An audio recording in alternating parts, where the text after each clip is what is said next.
Rex Stout's Nero Wolfe.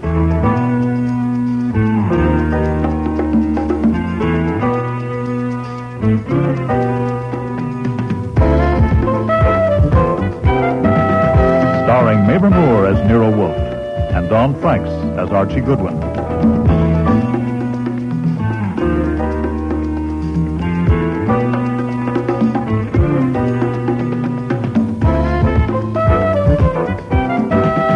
Today's episode, The Squirt and the Monkey, with special guest stars Jack Creeley, Patricia Collins, Shari Flett, David Hemlin, Richard Monette, and Eric Peterson.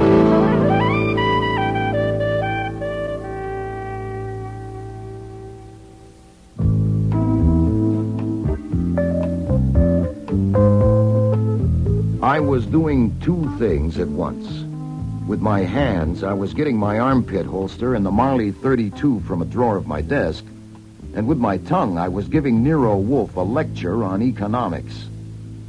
The most you can hope to soak our client is $500. Deduct the overhead and expenses, that leaves $300. Take off 85% for income tax, and that leaves you with $45 clear for the wear and tear on your brain and my legs, not to mention the risk. Risk of what? Complications. Playing games with a gun is sappy. Mr. Koven is sappy. And I resent my gun being used as a prop in his sappy schemes, not to mention me. Boy, it's a thoroughly conventional proceeding.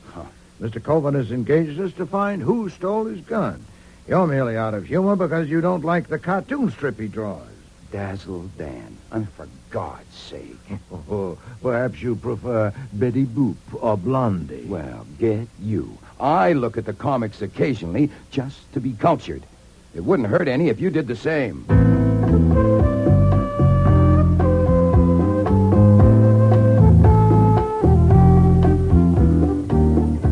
It was true that I didn't care for Dazzle Dan, even though it was syndicated to 2,000 newspapers, and I didn't care for its creator, Harry Koven, who had called at our office Saturday evening. Also, I didn't care for the job he wanted us to do, because Harry Koven had programmed it so he was going to do the detecting himself. The only difference between me and a messenger boy was that I was taking a taxi instead of the subway to his house on 76th Street. Yes. I have an appointment with Mr. Koven. Are you the man from Fernari's? No. My name is Goodwin. Mr. Koven isn't available yet. Call back later. Just excuse me for a minute. My appointment is for noon. It is now about... Is that my dress? No, it's Archie Goodwin, expected by Mr. Koven at noon. It is now 2 minutes past 12. Oh, come on now. Bring him up, Pete. Interruptions, shouting, noisiest goddamn place. Come on, then, up this way. Thank you. When you have an appointment with Sir Harry, always at an hour. Dearest Pete, you are going to stop calling my husband Sir Harry. You're wrong. It's a plan.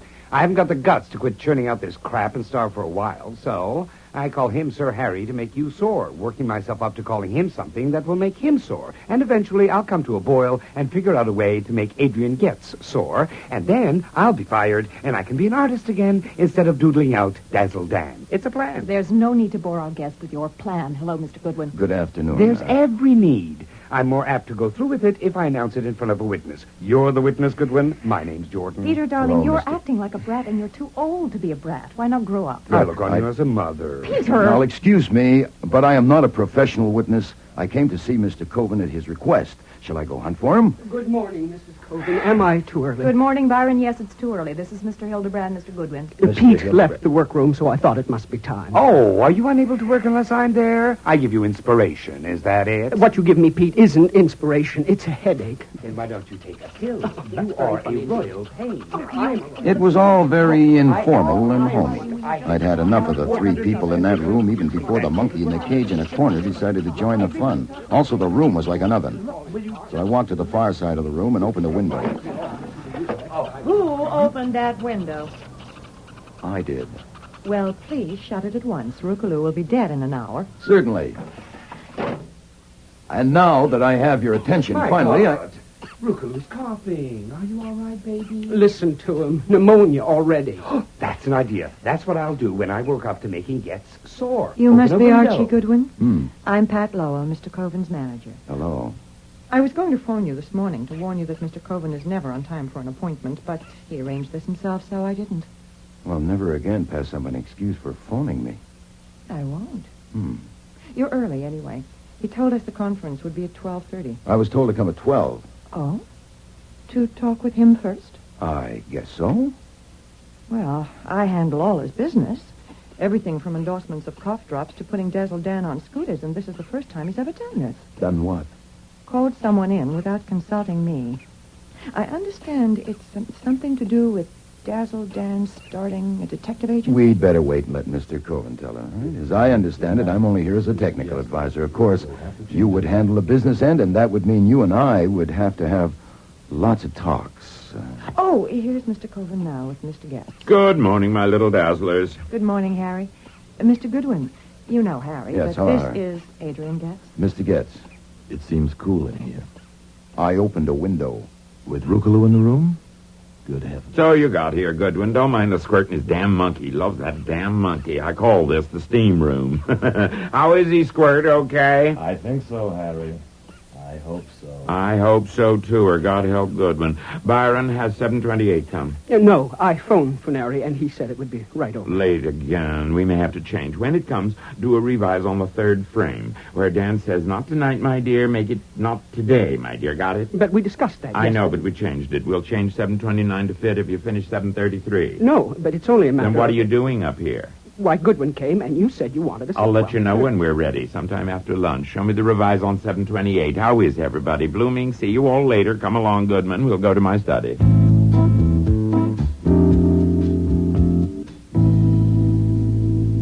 Sit down. Thanks. Well, this room's a little more comfortable. What? It's cooler.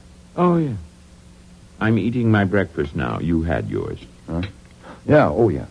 Is this where it happened? What? The theft. Oh, yeah. Did you bring the gun? Yeah. Let me see it. It's the one we showed you at the office. Marley 32. It's just like your stolen one. Is this the desk where you kept it? In the left-hand drawer in the back. Loaded? Yes, I told you so. Yeah, so you did. And it's been there in that drawer for 2 years. But last Friday when I looked, it was gone. And you think it was taken by one of the 5 people whose names you gave? I think it may have been. You didn't put it like that, but skip it. You gave us the 5 names. Your wife, Marcel, your manager, Pat Lowell, the 2 artists who draw Dazzle Dan, Pete Jordan, and Byron Hildebrand, and Adrian Getz out there, the one you call Squirt. Yes. Well, then they're all here, and we can go ahead and get on with it. As I understand it, I am to put my gun there in the drawer where yours was, and then you get them up here for a conference. Right. I ask you to show us how a detective searches a room to give us an idea of the picture potential. You better not start with the desk. Start maybe with the shelves back there. And when you come to do the desk, I'll push my chair back to be out of your way. And then I'll have them right in front of me. Then you open the drawer and take the gun out. I thought you were to do that. I know, that's what I said, but this is better because they'll be looking at the gun and you, and I'll be watching their faces. The one that took my gun is going to have a surprised look on his face, and I'm going to see it. And if there are 5 looks of surprise What do you mean? at seeing me take the gun out of your desk, those who don't know you had a gun there. But they do know. All of them? Certainly. Everybody knows everything around here. They thought I ought to get rid of it. Now I wish I had. You understand, Goodman, all there is to this. I just want to know where the damn thing is and who took it. I'll handle it myself from there. Yeah. Okay, the gun was here. Yes, the rear compartment. Like this. Yes. Okay, get him up here. Just a minute. What's the matter? I'm going to have to get my nerve up. I'm never much good until late afternoon. You called the conference for 12:30. I know I did. I do things like that. But I've got to dress. I'm still in my bathrobe. Don't try to rush me, understand? Now, look. Let me explain how Mr. Wolfe charges. If it takes more of my time than he thinks reasonable, he adds an extra $100 an hour. Now, keeping me here until late afternoon would be expensive. Well, it only might take an hour or so. An hour or so, yeah. Do you know how much I make an hour? Over $1,000. More than $1,000. Oh, excuse me. What do you want, Marcel? Going to get dressed now, are you, dear? I came to see if Mr. Goodwin was staying for a while. Yes. I thought you might be, Mr. Goodwin. You ought to have something to eat. We don't do any cooking. We even have our breakfast sent in, but there are some sandwiches. Oh, well, I don't want to be rude, but are they in the room with the monkey? Oh, no. Well, wouldn't that be awful? Downstairs in the workroom. I'm sure you'll be much more comfortable there. As you see, there's smoked turkey, sturgeon, caviar, and that's hot corned beef on the warmer. Just help yourself. Thanks. Why doesn't someone turn the radios down? What? I said, why doesn't someone turn the 2 radios down or off? Oh, One's Byron's and the other's Pete's. They like different programs when they're working, so they have to go for volume. That's grand. Adrian, what are you doing? I'm trying to work here. What the hell are you doing? Why did you turn my radio off, Mr. Getz? That was uncivil, I know. It was only that I wanted to ask Mr. Goodwin something. Shoot. Did you know when you opened that window that cold drafts are dangerous for tropical monkeys? Sure. I was trying it out. That was thoughtless. You may turn your radios on again. Goodwin, God help you. Why, does he sting? Don't ask me why, but watch your step. I think he's a kobold. Oh, yeah? What's a kobold? A sort of goblin. Well, the muse calls. Want to see an artist create?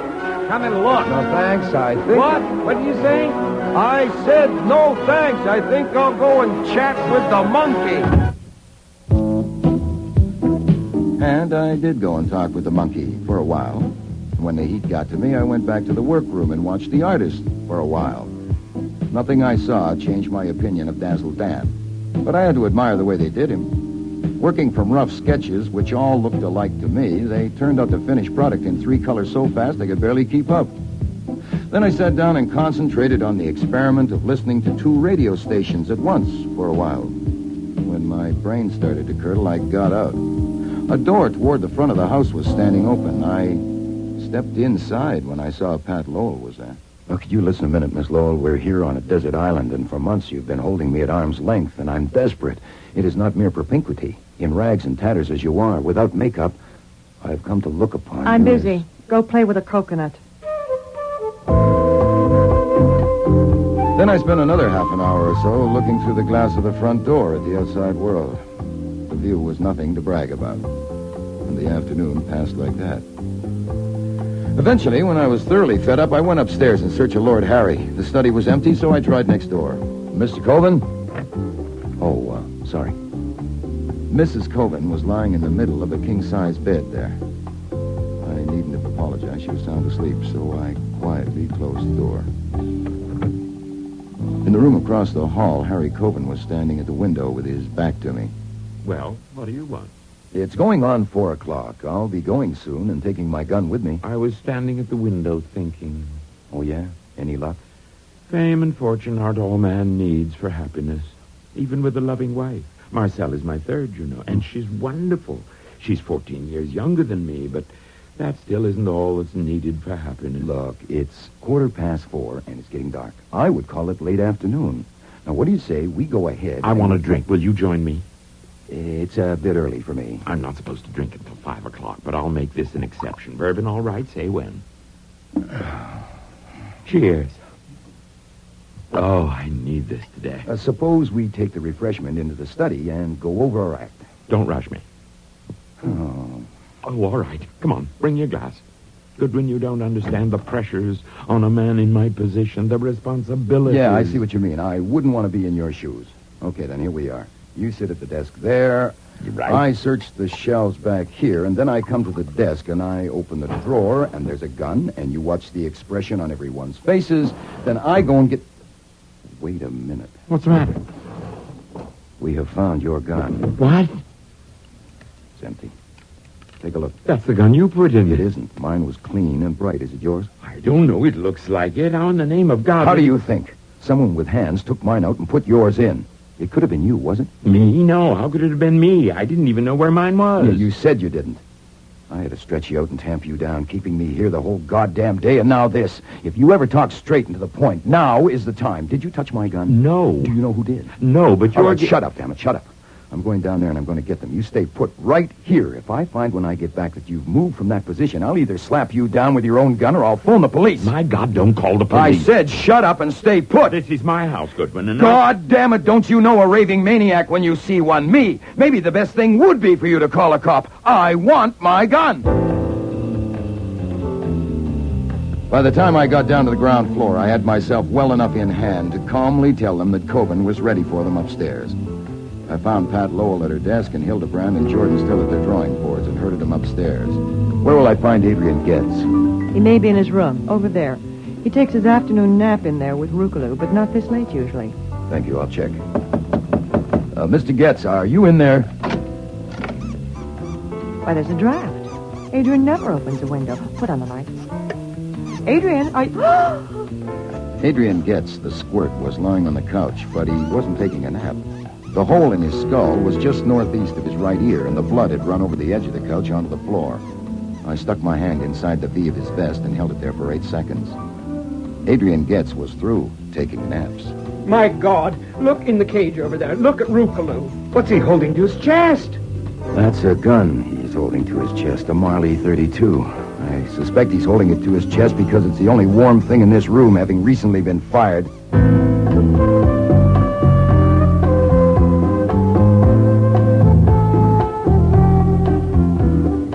Over the years, I haven't told the cops more than a couple of dozen barefaced lies. Maybe not that many. Well, on the other hand, I can't recall any murder case where Wolfe and I have simply opened the bag and given them everything we had. Except one. And this was it. On the murder of Adrian Getz, I let Inspector Kramer have it all. And it worked just fine. You're a liar, Goodwin. Oh, sir. You got it exactly as it happened. Everything. You lied about that gun. If you don't want to get taken downtown to think it over, think now. Tell me what you came here for and what happened. Look, what do you mean, take me downtown? On your order? That's right. You've already questioned me for 2 hours. On a charge. What charge? Sullivan Act. Oh, we have to. You have no license for the gun we found. Ha, ha, ha, ha, ha, and ha. Okay, there, you got your laugh. It's a very fine gag. Ha! Bring in Koven, will you, doll? Yes, sir. I told you where and how I got that gun. You had the gun in your holster, and you have no license for it. Oh, I get it. I get it. You've been hoping for years to hang something on Nero Wolfe, and here's your chance to get at him through me. I want to know why you came here and what happened. I told... Oh, sit down, please, Mr. Koven. Mr. Koven, I told you that I would ask you to repeat your story in front of Goodwin, and you said you would? That's right. We won't need all the details. Just answer me briefly. When you called on Nero Wolfe last Saturday evening, what did you ask him to do? I told him I was going to have Dazzle Dan start a detective agency in a new series, and I needed information on how an agency was run. That's all you wanted from him? Information? Essentially, yeah. Did you say anything to Wolfe about your gun being taken from your desk? Well, certainly not. What? Why should I? Besides, it hasn't been taken. No, wait a minute. Shut up, Goodwin. What arrangement did you make with Wolfe, Mr. Koven? Oh, he agreed to send Goodwin to my place today for a conference with my staff and me. And Goodwin came? Yes. The conference was for 12:30, but I had a little talk with Goodwin and asked him to wait. I wanted to think it over some more. I'm like that. I put things off. Was your talk with Goodwin about your gun being gone? Certainly not. Oh, I did mention the gun, actually. I told him I didn't have a license for it, and I asked him how to go about getting one. Did you show him the gun? Well, I pulled the drawer open and we glanced in at it, and he said he had one of the same make. Did you or Goodwin take your gun out of the drawer? No, absolutely not. Did he put his gun in the drawer? Absolutely not. When I took my gun from my holster to show it to you, did you... Nothing doing. You're listening. Just the high spots for now. Did you have another talk with Goodwin later? Yes, around 4 o'clock up there in my office. I told him I was ready for the conference, and he went to call the others. Then what happened? Well, after a while, he came back alone. And without saying anything, he came to the desk and took my gun from the drawer and put it under his coat. And then he went to the phone and called Mr. Nero Wolfe. When I heard him tell Wolfe that Adrian had been shot, I got up to go down there, and Goodwin jumped me from behind and knocked me out. When I came to, he was still talking to Wolfe. I don't know what he was telling him, and then he called the police. He wouldn't even... Hold it. That covers that. One more point. Do you know of any motive for Goodwin's wanting to murder Adrian Getz? No, I don't. Then if Getz was shot with Goodwin's gun, how do you account for it? Now, you're not obliged to account for it, but if you don't mind, just repeat what you told me. Well, I told you about the monkey. Goodwin opened a window, and that's enough to kill that kind of monkey, and Getz was very fond of it. I understand Goodwin likes to kid people. Of course, I don't know what happened, but if Goodwin went in there later when Getz was there and started to open the window, you can't tell. When Getz once got aroused, he's apt to do anything. He couldn't have hurt Goodwin any, but Goodwin might have taking out his gun just for a gag, and Getz tried to get it away, and it went off accidentally. That wouldn't be murder, would he? No, that would be only a regrettable accident. That's all for now, Mr. Koven. Take him out, Doyle, and bring in Hildebrand. I want to use that phone. The lines here are all busy. There's one downtown. Do you want to hear Hildebrand before you comment? Oh, I'm crazy to hear Hildebrand. No doubt he'll explain that I tossed the gun in the monkey's cage to frame the monkey. Yes, let's just wait for Hildebrand.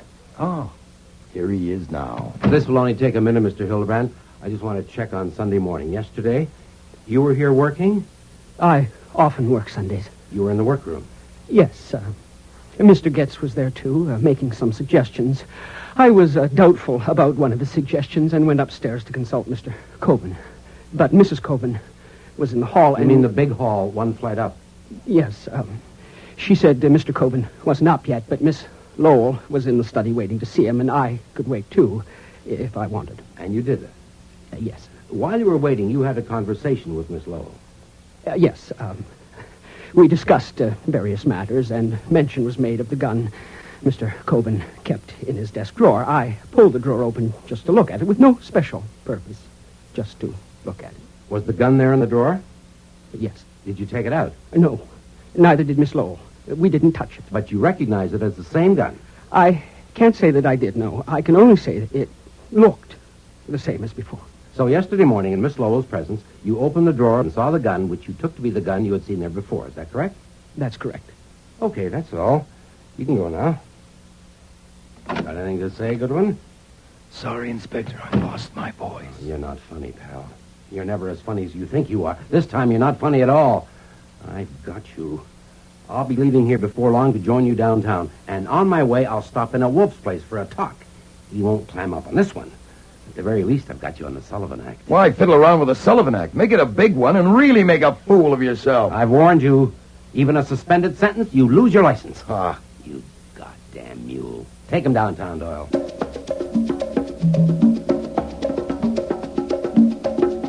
It was after 9 o'clock before they finally let me use the phone at the cop shop. I know where you are and how you got there. Mr. Kramer is here. Really? I have phoned Mr. Parker, but it's too late to do anything tonight. Have you eaten yet? No, sir. I'm afraid of poison, and I'm on a hunger strike. You should eat something. Mr. Kramer's worse than a jackass. He's a demented jackass. I intend to persuade him to release you at once. Wolfe couldn't budge Kramer, because it wasn't until 2 p.m. the next day before Parker finally got bail posted and I arrived back home.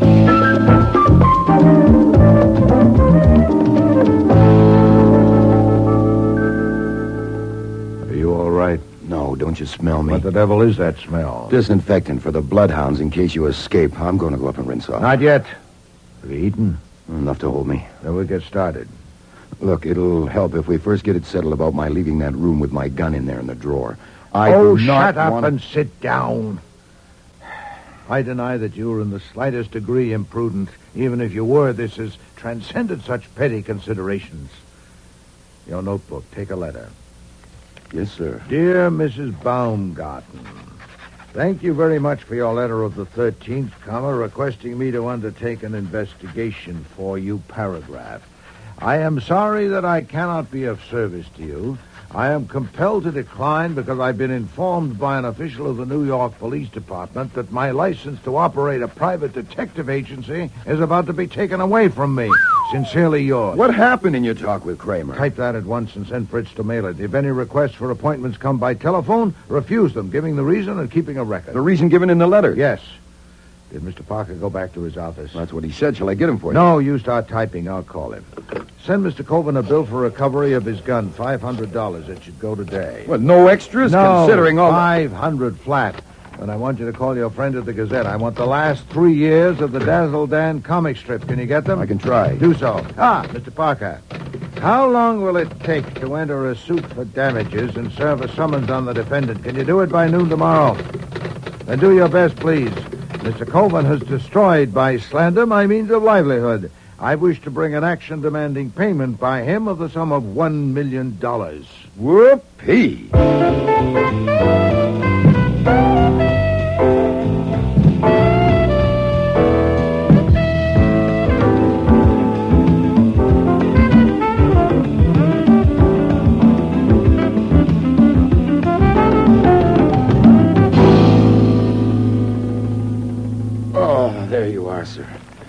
mission accomplished. 30 pounds of Dazzle Dan with the best wishes from the editor of the Gazette. Mr. Cohen was cooperative. Whew. He thought it was a bargain. Front page will carry a few paragraphs exclusive to the Gazette, stating that Nero Wolfe is out of the detective business because Inspector Kramer is taking his license away. Satisfactory. Kramer will be real pleased. Also, Scuttlebutt, Lonnie Cohen and I discussed the murder from the point of view of the press, what the boys in the business are saying but can't print yet. You want it? I am a primate and therefore curious. Okay, first of all about Miss Lowell. Juicy. It is said that Getz learned that she was chiseling on royalties from makers of Dazzle Dan products and intended to hang it on her. That could have been big money. Any names or dates, evidence? No, nothing repeatable yet. But there are some facts about Hildebrand. Oh, yes? He's been drawing Dazzle Dan for 8 years. Now, last week he was told he could leave at the end of the month. Now, he might or might not get another job at his age. He's been talking about it openly and blaming Getz. What about Mr. Jordan? Anything on him? No, this I don't like. They say Jordan has painted some pictures, modern stuff, and twice he has tried to get a gallery to show them. Now, both times Getz has somehow kiboshed it. Now, whether because Getz was a born louse or whether he wanted to keep Jordan I'll do alive, my own speculating, thank you, Archie. Sir. Mr. Getz may not have liked the pictures. Mr. Koven. Oh, well, what better could you ask there? Getz ruled the roost. Plenty of evidence about that, so the only question is what he had on Koven. The house on 76th is registered in Getz's name. Oh, indeed. Mm-hmm. And Mrs. Koven? Well, husband and wife are one, aren't they? Oh, yes. Man and wife make one fool. Hey, Lonnie will want to print that one. Can I tell It him? was printed more than 300 years ago. Ben Jonson wrote it. Oh. Another errand for you, Archie. Contact LeVay Recorders Incorporated. Have them send over a man before noon tomorrow.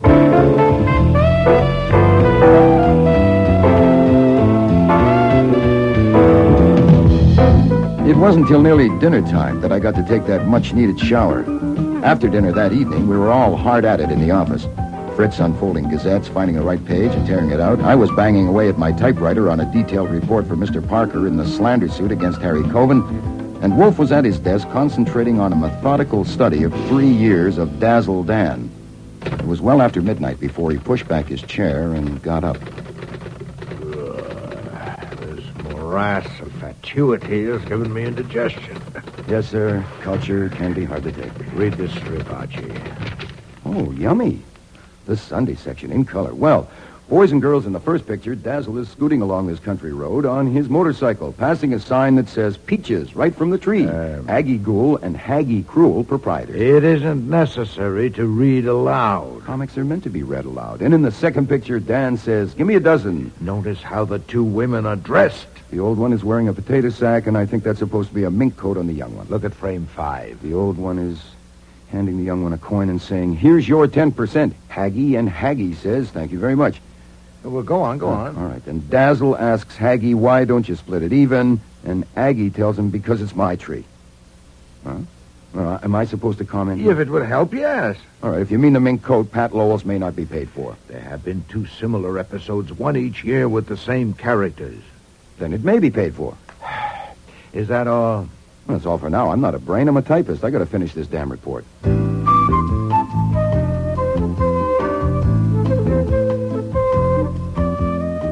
The next day, the phone nearly rang off the hook. Reporters wanting the latest on the Gazette story. Kramer, absolutely apoplectic, wanting Wolfe's hide. I had the pleasure of hanging up on him. The LeVay Recording Company. And Parker, to say that the summons had been served to Koven. But it wasn't until after 6 that our first visitor arrived. Pat Lowell was red-faced and hard-eyed. So you're Nero Wolfe? I'm scared to death. I hope I don't look it. I'm trying not to. I was sent here by Mr. Koven. Yeah.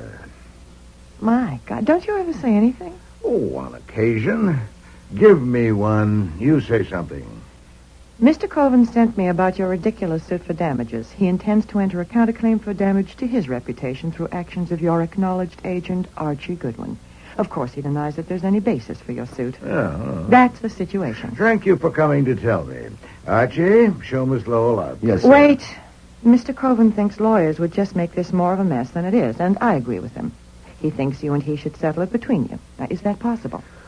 Oh, we can try. There's a phone. Get him here. He's too upset. I'm sure he'll find it more practical to deal with me, and if we can come to an understanding, he'll approve. I guarantee that. I doubt if that will get us anywhere. For one thing, a factor in both claims is the question, who killed Adrian Getz and why? I'd have to begin by considering that aspect. I'd have to ask you some pointed questions, and I doubt if you'd dare to risk answering them. Oh, what kind of questions? Well, for example, how's the monkey? Oh, I can risk answering that. It's sick. It's at the Spire Hospital. They don't expect it to live. Exposure from the open window? Yes, they're very delicate, that kind. Last August and September, a monkey had a prominent role in Dazzle Dan. At first, it was depicted maliciously on a conjecture by someone with a distaste for monkeys. Thereafter, it was drawn sympathetically. The change was abrupt and noticeable. Why? On instructions from Mr. Koven? Well, You hesitate. I was thinking back. Mr. Getz objected to the way the monkey was drawn, and Mr. Koven had Mr. Jordan do it instead of Mr. Hildebrand. Mr. Jordan likes monkeys, Yes. but Mr. Hildebrand does not. No, not that one anyway. Rookaloo bit him once. Ah. Isn't this pretty silly, Mr. Wolfe? Are you going on with this? Unless you walk out, yes. How did you feel about the monkey? I thought it was an awful nuisance, but it had its points as a diversion. But it was my fault it was there since I gave it to Mr. Getz. Oh, indeed. When? About a year ago. A friend returning from South America gave it to me, and I couldn't take care of it, so I gave it to him. Mr. Getz lived in the Koven house? Yes. Then actually, you were dumping it onto Mrs. Koven. Did she appreciate it? I know I should have considered that. I apologized to her, and she was nice about it. Did Mr. Koven like the monkey? He liked to tease it, but he didn't dislike it. He teased it just to annoy Mr. Getz. I am told that it's generally believed, though not published, that the conception of Dazzle Dan was originally supplied to Mr. Koven by Mr. Getz. That Mr. Getz was the continuing source of inspiration for the story and pictures, and that without him, Mr. Koven will be up a stump. What about that? Talk, just cheap talk. Good, I'm glad to hear you say so. If that belief could be validated, I admit I'd be up a stump myself. I don't understand. Well, to support my claim against Mr. Koven, I need to demonstrate that Mr. Goodwin did not kill Mr. Getz. If he didn't, then who did? One of you five, huh? But all of you had a direct personal interest in the continued success of Dazzle Dan. And if Mr. Getz was responsible for the success, why kill him? So you see, I'm not silly at all. We've been at it only a few minutes, and already you've helped me enormously. I didn't say Getz had nothing to do with the success of Dazzle Dan. After all, so do I.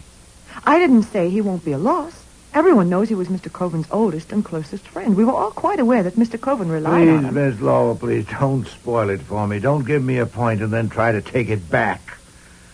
Next, you'll be saying that Koven called Getz the Squirt to show his affection, as a man will call his dearest friend an old bastard, whereas I prefer to regard it as an inferiority complex, deeply resentful, showing its biceps. Or telling me that all of you, without exception, were inordinately fond of Mr. Getz and submissively grateful to him. Phooey!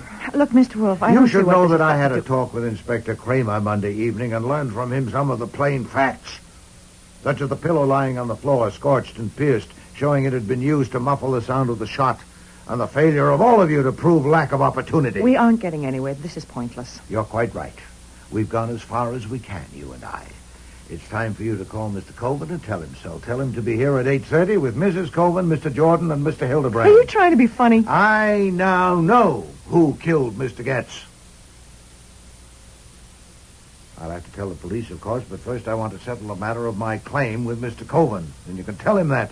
Tell him that if I have to inform the police before I have a talk with him and the others, there'll be no compromise on my claim, and I'll collect it. This is a bluff. Then call it. I'm going to. I'm not such a sap. Archie, Inspector Kramer. Yes, sir. They'll be there by the time you are, Miss Lowell. Hello. Yeah, homicide? Inspector Kramer, please. Yeah, this is Hang a very... up, damn you. Hang up. Okay. Get Mr. Koven's number for her, Archie.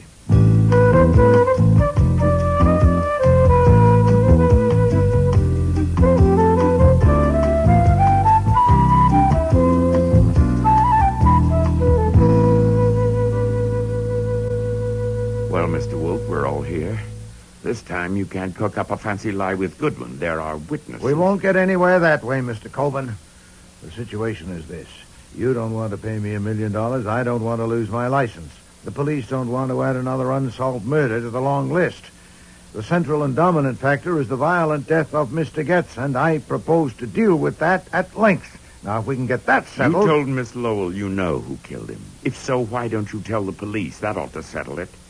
You don't mean that, Mr. Cole. You're damn right I mean it. Then there's a misunderstanding. I heard Miss Lowell's talk with you on the phone, both ends of it. I got the impression that my threat to inform the police about Mr. Getz's death was what brought you down here. Now, it wasn't any threat that brought me here. It's that blackmailing suit you started. I want to make you eat it, and I'm going to. Oh, indeed. Then I gather that you don't care who gets my information first, you or the police. But I do. For one thing, when I talk to the police, I like to be able to...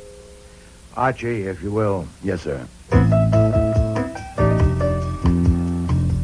I went to the hall and switched on the porch light for a look through the one-way glass of the front door. One glance was enough. I stepped back into the office. Excuse me, sir, the man about the chair. Tell him to... No, wait. I'll see him. If you'll excuse me a moment. Wolfe strode to the front hall, peered through the glass, and opened the door. The chain bolt stopped it at a crack of 2 inches. Well, Mr. Kramer. I'm coming in. I doubt it. What for? Patricia Lowell entered here at 6 o'clock and is still here. The other 4 entered 15 minutes ago. I told you your license was suspended. I'm coming in. I still doubt it. I have no client. These people are here to discuss an action for damages which I brought against Mr. Koven. I don't need a license for that. I'm shutting the door. My God, this does it. You're through. I thought I was already through. But this sort of I can't hear you. The wind. Oh, this is preposterous. Talking through a crack. Descend to the sidewalk and I'll come out. Do you hear that? Yes. Very well. To the sidewalk. Archie, my coat.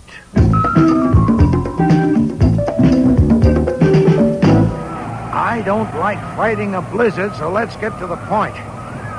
You blundered, and you know it. You arrested Mr. Goodwin on a trumpery charge. You came and blustered and went too far. Now you're afraid I'm going to catch a murderer and toss him to the district attorney, so you... I'm not afraid of a goddamn thing. I told you to lay off, and by God, you're going to. I want to go in there. You may. What? Well, you just said... Under one condition. You know the peephole in the wall of my office concealed by a picture? Standing in the nook at the end of the hall, you can see and hear us in the office. The condition is that you enter quietly, take your post in the nook, oversee us from there, and give me half an hour. What kind of elaborate... I'm after a murderer, and there's one chance in 5 I'd say that I'll get him. You said you were discussing an action for damages. We are. I'll get either the murderer or the damages. Now, I'm going in. If you come along, it must be under the condition the stated. Are you coming? Yes. You accept the condition? Yes. Come along, then.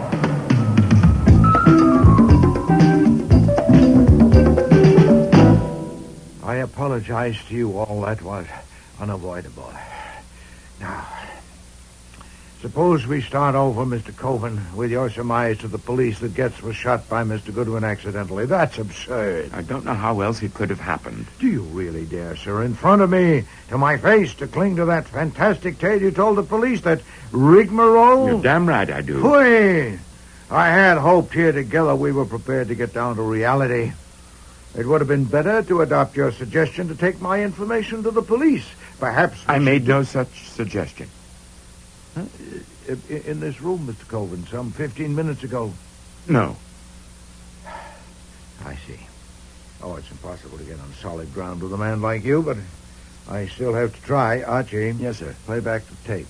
Yes, sir. Tape? What? You made a tape? You'll see. We sometimes find it necessary. But that's...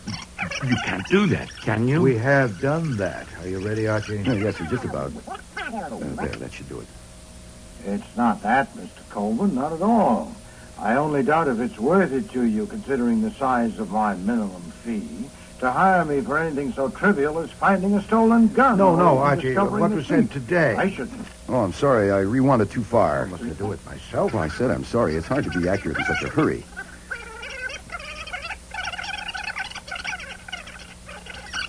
There, that should be right. It's my license. The police don't want to add another Is that what you unsolved wanted? murder That to should the long do, yes. list. The central and dominant factor is the violent death of Mr. Getz, and I propose to deal with that at length. Now, if we can get that settled... You told Miss Lowell you know who killed him. If so, why don't you tell the police? That ought to settle it. You don't mean that, Mr. Koven. You're damn right I mean it. Then there's a misunderstanding. That's enough, Archie. Now, Mr. Koven, I'd call that a suggestion that I take my information to the police, wouldn't you? You recorded it when I came here the first time. You heard the tape? Well, then... Why haven't I given it to the police? On Monday evening, when Inspector Kramer came to see me, I still considered you as my client, and I didn't want to discomfort you until I heard what you had to say. Before Mr. Kramer left, he'd made himself so offensive that I was disinclined to tell him anything, ever. Now, you are no longer my client. What are you going to do? Well, to begin with, I'm going to unmask a murderer, so let's get at it, shall we? What do we know about him or her? We know a great deal.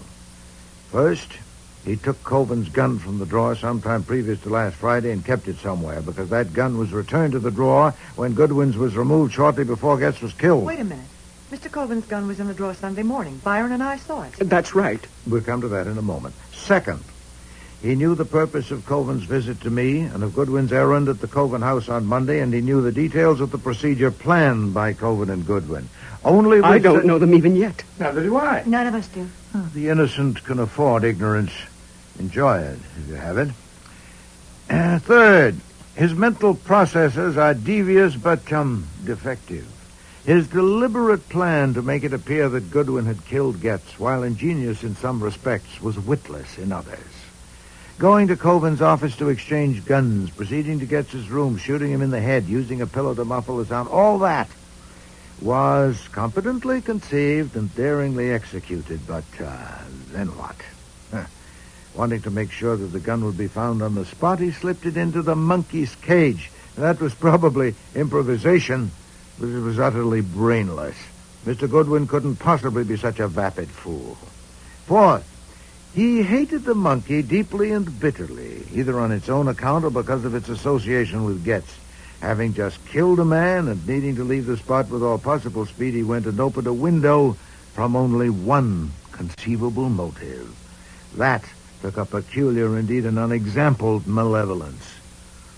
Well, I admit it was effective. Miss Lowell tells me the monkey is dying. Fifth, he placed Koven's gun in the drawer on Sunday morning, the day before the murder, and after it had been seen there, took it out again. Why? It could only have been that he'd already planned what was going to happen on Monday, and he was arranging in advance to discredit Mr. Goodwin's story. So he not only put the gun in the drawer Sunday morning, he also made sure its presence would be noted. You saw the gun in the drawer, Mr. Hildebrand? Yes, but I didn't put it there. Your claim to innocence has not been challenged. You went upstairs to consult Mr. Koven. Yes. You encountered Mrs. Koven one flight up. We're told by her that Mr. Koven was still in bed. Yes. You went into the office, found Miss Lowell there. Yes, ma'am. And you pulled the drawer open, and both of you saw the gun there. That's right. I didn't go there to look in that drawer. Well, stop meeting accusations that haven't been made. It's a bad habit. Had you been upstairs earlier that morning? No. Had he, Miss Lowell? Not that I know of. Our looking into the drawer was only incidental. Had he, Mrs. Koven? Had he what? Had Mr. Hildebrand been upstairs earlier that morning? Earlier than what? Well, you met him in the second-floor hall and told him that your husband was still in bed and that Miss Lowell was up in the office. Now, had he been upstairs before that morning? I haven't the slightest idea. Then you don't say that he had been. I don't know a thing about it. There's nothing as safe as ignorance or as dangerous. Now, to complete the list of what we know about the murderer, sixth and last, his repugnance to Getz was so extreme that he even scorned the risk that by killing Getz he might be killing Dazzle Dan.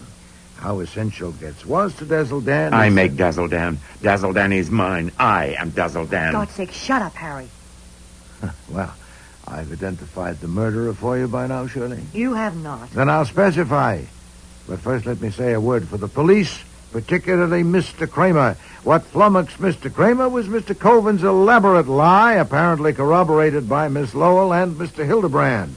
If he'd proceeded on the assumption that Mr. Goodwin and I were telling the truth, he would have found it simple. This should be a lesson to him. Now then, the murderer. Mr. Jordan. Yes? You're eliminated because you went there Sunday morning to place the gun in the drawer. Mr. Hildebrand. What? You were there Sunday morning, but you had made no earlier trip upstairs. Miss Lowell. Oh, for God's sakes, will you get to the point? You didn't know why Mr. Koven had called Mr. Goodwin there. Hold it. Inspector Kramer, what Damn is he... you, Wolfe, you and your game. If you'd only given it to us. I can't give you what you won't take. You can have her now. You want more help? Mr. Koven was still in bed Sunday morning when two of them saw the gun on the drawer. More? Spend some time with Mr. Hildebrand. I'll stake my license against your badge that he'll remember that when he spoke with Mrs. Koven in the hall, she said something that caused him to open the drawer and look at the gun. Still more? Take the contents of her room to your laboratory. She must have hidden the gun among her intimate things, and you should find evidence. Take me home, Harry. Marcel. I said, take me home. Sit down, Marcy. I'll handle this. If you've got a record of what I said here Saturday, all right. I lied to the cops. So what? I didn't want... Quiet, Harry. Get a lawyer and let him talk. Don't say anything. That's good advice, especially Mr. Koven, since I haven't quite finished. It's a matter of record that Mr. Getz not only owned the house you live in, but also that he owned Dazzle Dan and permitted you to take only 10% of the proceeds. In one episode repeated annually, he buys peaches from two characters named Aggie Ghoul and Haggie Cruel. And Aggie Ghoul, saying that she owns the tree, gives Haggie Cruel 10% of the amount received and pockets the rest. It's a childish allegory. A.G. are the initials Adrian Getz. Haggie Cruel has the same initials as you, Mr. Koven. Now, it's not credible that that's coincidence, not repeated annually. Mr. Getz must have had a singularly contorted psyche, taking delight as he did in compelling you each year to publish that for a meager 10%. Not of the net. 10% of the gross. Over 400 a week. You worm. What? I said you worm. Not even a worm. Worms have guts, don't they? The one time you ever acted like a man and you didn't have the guts to see it through. I don't know what you're talking... You're right, Mr. Wolfe. Getz owned Dazzle Dan. He took Harry in years ago to front it and draw it. Harry should have insisted on an even split right then, but he didn't. When Dazzle Dan caught on and kept getting bigger and bigger, Getz didn't mind Harry having the name and the fame as long as he owned it and got the money. He was a vampire. Yeah, I'll accept that. When I found out how it was, I tried to talk some sense into Harry. I told him his name had been connected with Dazzle Dan so long that Getz would have to give him a bigger share, at least half, if he demanded it. But Harry just wasn't man enough to do that. I didn't let up. I kept after him, I admit that. I'll admit it on the witness stand if I have to. And I admit I didn't know him as well as I thought I did. I didn't know there was any danger of making him desperate enough to commit murder. I didn't know he had it in him. Of course he'll break down, but if he says I knew that he decided to kill Getz, I'll have to deny it because it's not true. I didn't. Marcy. Oh, I see. First you planned to put it on a stranger, Mr. Goodwin, and failing that, you put it on your husband. No, madam. Your silliest mistake was opening the window to kill the monkey. But there were others, including underestimating my confidence in Mr. Goodwin. Mr. Kramer?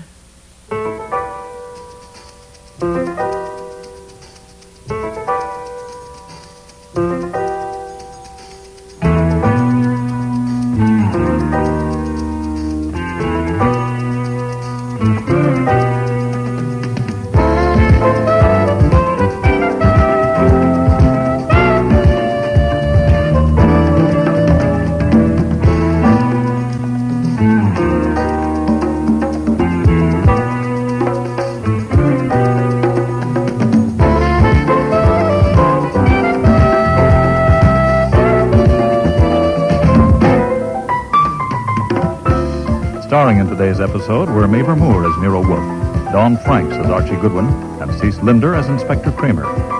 Jack Creeley was Harry Koven, Tricia Collins, Pat Lowell, Shari Flett, Marcel Koven, David Hemblin, Adrian Getz, Richard Monette, Pete Jordan, and Eric Peterson was Hildebrand. Music was composed and conducted by Don Gillis. Technical operations, John Jessup. Sound effects, Bill Robinson. Production assistant was Nancy McElveen, and casting consultant Ann Weldon Tate. The Squirt and the Monkey was written and produced in Toronto by Ron Hartman.